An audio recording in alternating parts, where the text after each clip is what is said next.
Hello दोस्तों, स्वागत है आप सभी का आज की कहानी में। आज की कहानी बहुत ही चटपटी है, तो प्लीज़ मज़ा लेने के लिए लास्ट तक ज़रूर सुनें। कहानी पसंद आए तो वीडियो को लाइक करें और चैनल को सब्सक्राइब करें।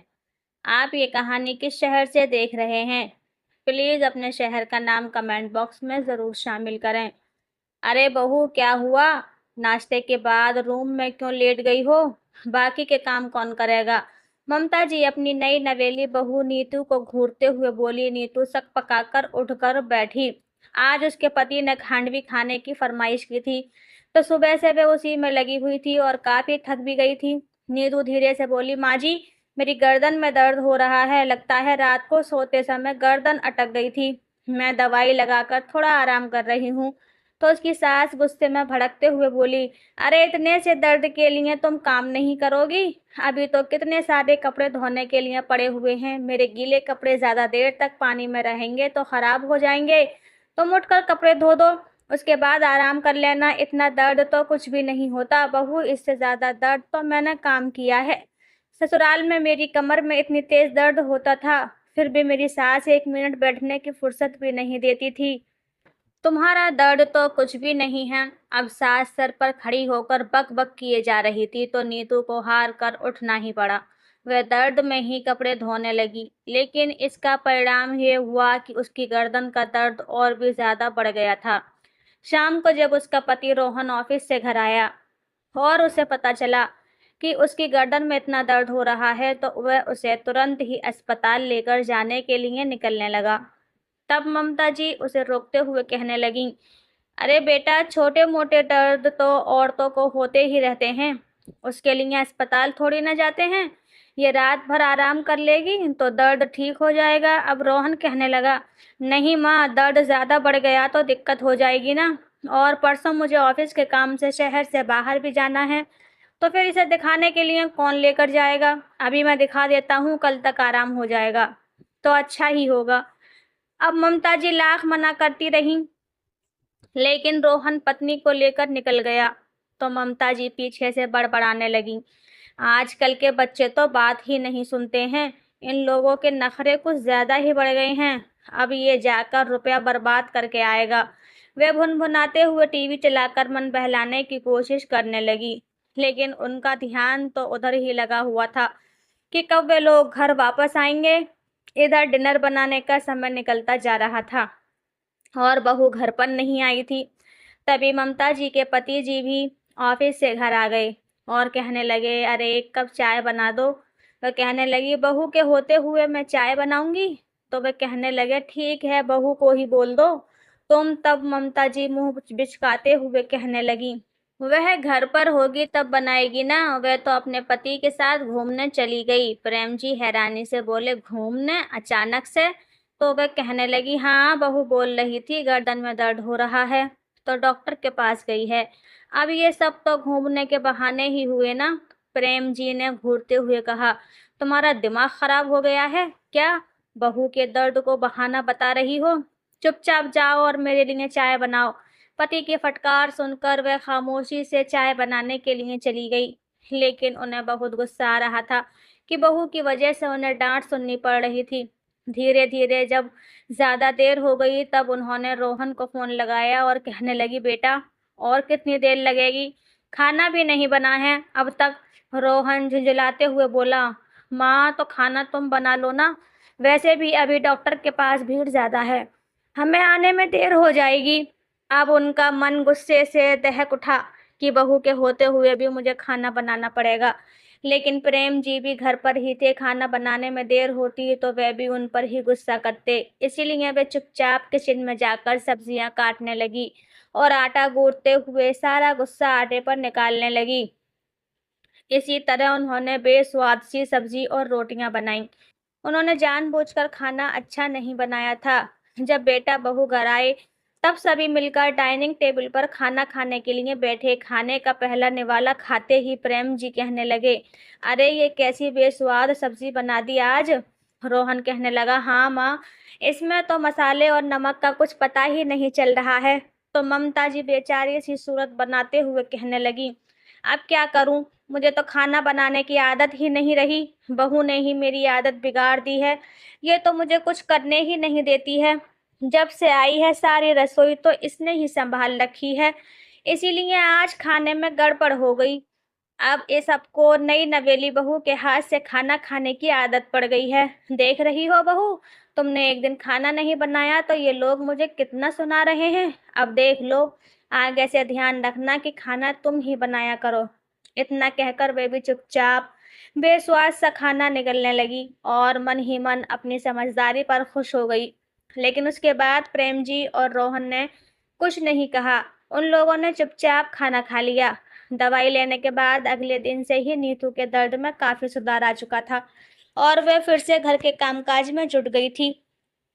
अगले दिन उसका पति ऑफिस के काम से शहर से बाहर चला गया था तो पीछे से नीतू को अच्छा नहीं लग रहा था।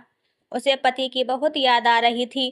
अगले दिन जब वह रसोई में काम कर रही थी, तभी प्याज काटते हुए चाकू फिसल गया और उसकी उंगली हल्की सी कट गई। अभी तो पूरा खाना बनाना बाकी था और बर्तन भी साफ करने थे। उसकी सास ने आज डिनर में शाही पनीर और कचौड़ी बनाने के लिए कहा था। वह अपनी उंगली पकड़कर खड़ी थी। तभी उसकी सास किचन में आई और कहने लगी, अरे बहू, ऐसे क्यों खड़ी हो? तो वह कहने लगी, माँ जी, मेरी उंगली कट गई है और बहुत दर्द हो रहा है। तब उसकी सास मुंह बनाते हुए कहने लगी, बहू, तुम्हारा दर्द तो कुछ भी नहीं। अरे बहू, उंगली कट गई तो क्या हुआ? इससे ज्यादा तो एक बार मेरे हाथ में चोट लग गई थी, फिर भी मेरी सास ने मुझसे सारा काम करवाया था।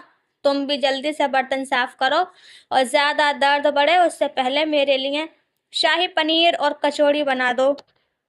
आजकल की लड़कियों में तो जरा सी जान ही नहीं है, थोड़ा सा कुछ होता नहीं है कि उन्हें आराम चाहिए होता है। उसकी सास बार बार ऐसा ही करती थी, लेकिन आज नीतू भी चुप नहीं रह पाई।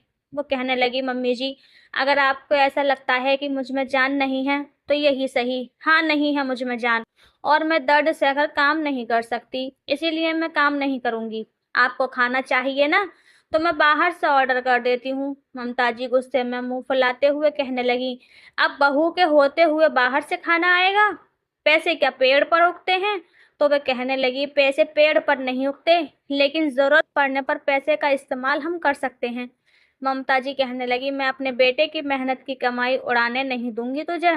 तो वह कहने लगी, अगर मेरी उंगली में इन्फेक्शन बढ़ गया या उंगली पक गई और डॉक्टर के पास जाना पड़ा तो उससे ज्यादा खर्च हो जाएगा और घाव भरने में समय भी ज्यादा लग जाएगा। तो क्या ज्यादा दिनों तक आप काम संभाल लेंगी?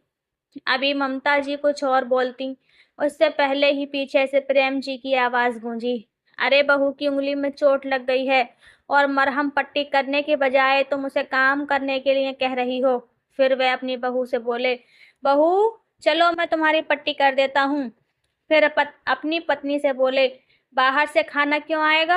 अभी 2 महीने पहले तक तो तुम ही घर के काम कर रही थी ना। तुम्हें तो आज बस एक समय का खाना पकाना है, उतना भी तुमसे नहीं होगा क्या?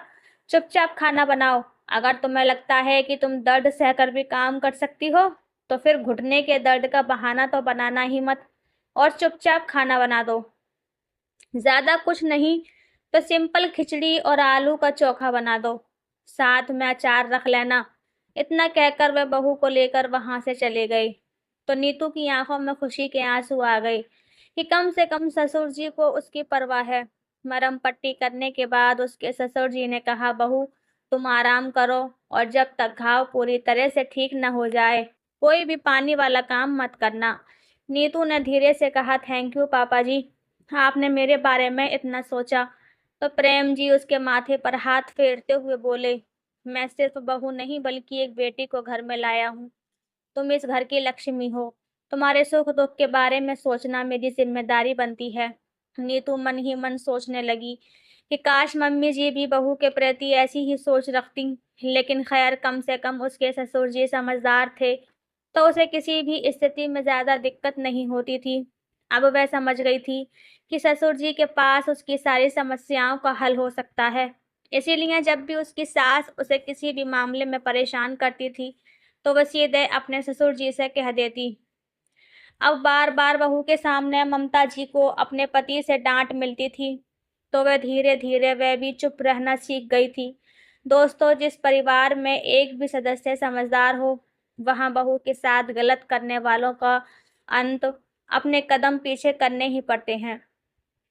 एक दिन नीतू सास के कमरे में जाकर बैठ गई और सास के साथ बातें करने लगी और कहने लगी, माँ जी, आप जानती हैं, जब मेरी बहू आएगी तो ना मैं अपनी बहू से ये नहीं कहूंगी कि दर्द होने से पहले ये सारा काम खत्म कर ले, बल्कि मैं तो उसके साथ खड़ी रहूंगी, उसके सुख दुख में उसका साथ दूंगी, बिल्कुल उसकी माँ की तरह।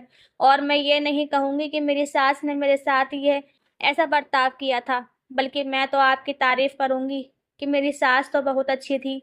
ज़रा-सी चोट लगने पर भी मुझे घर का काम नहीं करने देती थी और फ़ौरन ही तो काम करने के लिए खड़ी हो जाती थी। कहती थी, जब बहू तुम नहीं थी, तब भी तो मैं ही इस घर को सँभाला था। जब ये सारी बातें मेरी बहू मेरे मुँह से सुनेगी तो उसे कितनी खुशी मिलेगी कि मेरी सासू माँ मेरे बारे में कितना सोचती है, बिल्कुल एक माँ की तरह। जब नहीं तो अपने साथ से ये बातें कह रही थी, तो सास की नज़रें नीचे झुक गईं और ममता जी कहने लगी, मैं जानती हूँ बहू, मैंने तुझे बहुत परेशान किया है। मैं तेरे दर्द को कभी दर्द नहीं समझा।